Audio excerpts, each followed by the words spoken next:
Casey Crawford with Kevin K Restorations out of Redding, California. KKR has been restoring British and European sports cars for over 30 years. There's no shortage of fine automobiles that have rolled through this shop, but today I want to share with you our most ambitious project yet.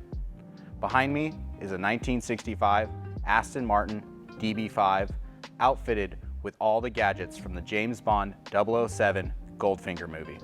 To bring this DB5 back to its original glory, we stripped the car all the way down to bare metal.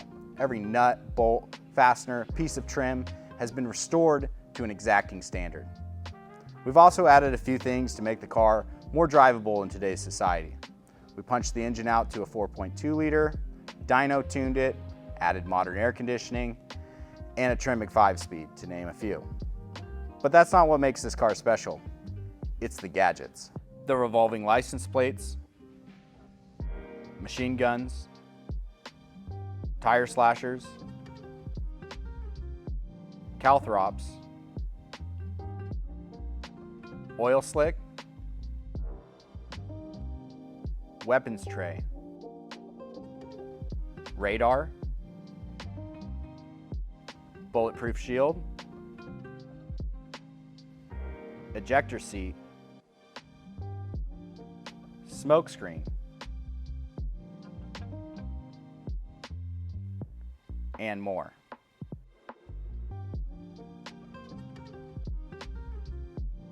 But instead of relying on old technology, we use modern systems to make sure that these gadgets not only look authentic, but function properly. We wanted the car to be fully functional with safety in mind. So you won't be firing live bullets or launching your passenger out of the ejection seat, but with the use of modern pyrotechnics, there's a hell of a show. The guns, for instance, have two modes.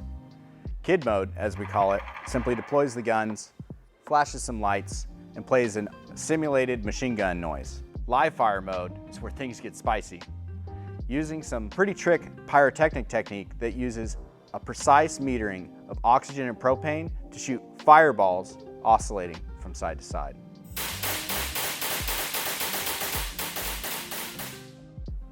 The interior is as luxurious as you'd expect from an Aston Martin DB5, but hidden underneath that Connolly leather is a world of hidden technology. It's the ultimate blend of style, sophistication, and spycraft.